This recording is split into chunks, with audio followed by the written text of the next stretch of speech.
Hi guys, it's Kamil here, and I'm coming to you with the second installment of the series The Books Young Kamil Loved That Older Kamil Reread. Nothing's gonna change my love for you. You wanna know my now? That entry is ridiculous. So, Crime and Punishment by Fyodor Dostoevsky, a novel published in 1866 that probably you never heard of. Just like you never heard of the Beatles or Marlon Brando or Marilyn Monroe. So how to talk about the book being so deeply rooted in the canon and so widely talked about? The one that is analyzed on academia and basically everywhere else. The idea of this whole project was to get back to or reconnect with my original feelings and thoughts, obviously, and look at them from the perspective of a bit older, less idealistic, more battled by the world, let's just say a bit older me.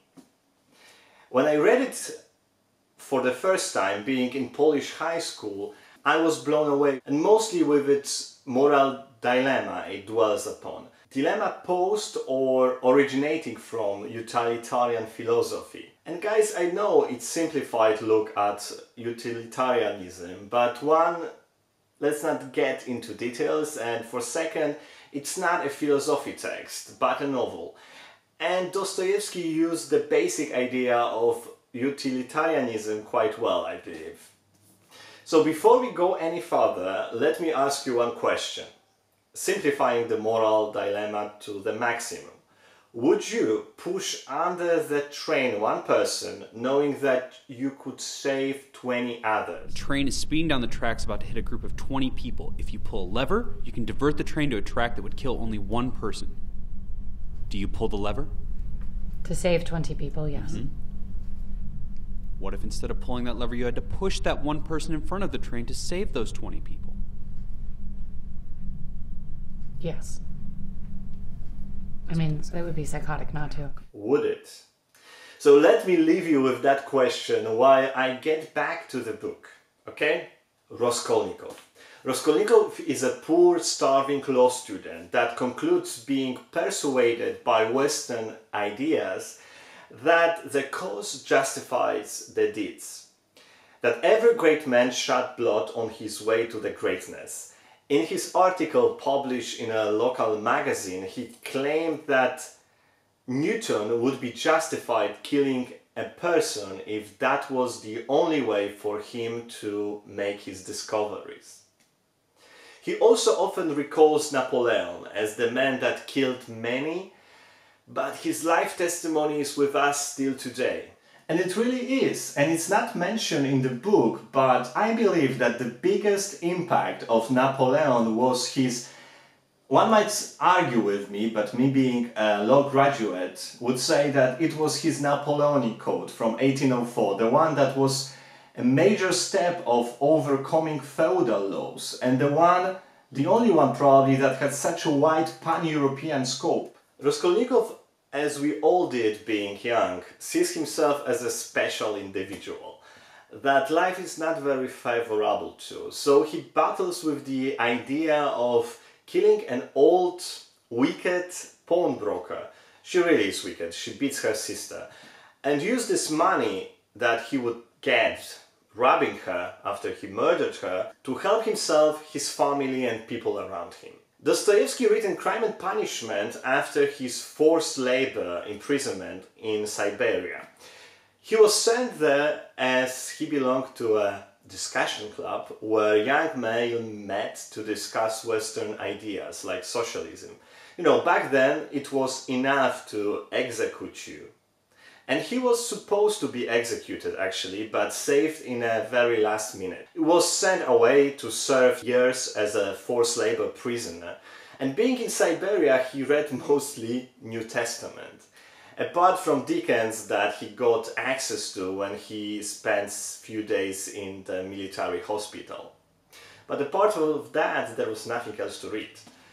This is where he turned around, I guess, and became devoted Orthodox Christian, believing in Christian moral code. where rightness obviously and wrongness of actions doesn't rely on their outcome, like in utilitarianism. Even if the action would cause more overall happiness than the alternative, it's not the justification of the deed. You cannot therefore be surprised that the last scenes of the Crime and Punishment take place on... By the way, if you haven't read the novel and you are afraid of spoilers, you know, in great books I really think that spoilers do not matter, but here is the time to switch it off if you don't want to be spoiled, okay? I warned you. So you cannot be surprised that the last scenes of Crime and Punishment take place on Siberia, where Roscoe Nico, after reading Bible, turns around and falls into the arms of Christ, and more literally into the arms of Sonia, the only saint in the novel. The former prostitute, probably all readers' favorite character. Now getting back to my more personal feelings of the novel. Bible was probably the first major text that focused on the life of ordinary people. The small ones that literature dismissed while talking about heroes like Achilles or Gilgamesh.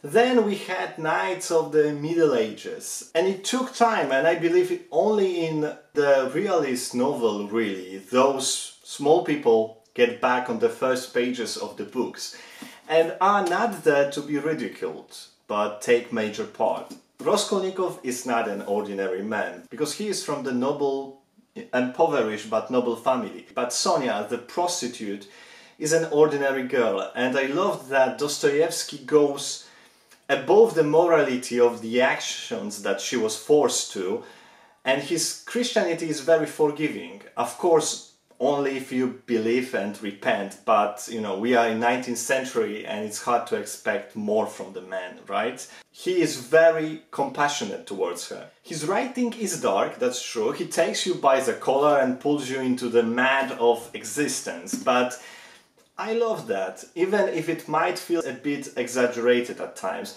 I also didn't mind the nightmarish, feverish visions breaking the narrations from time to time.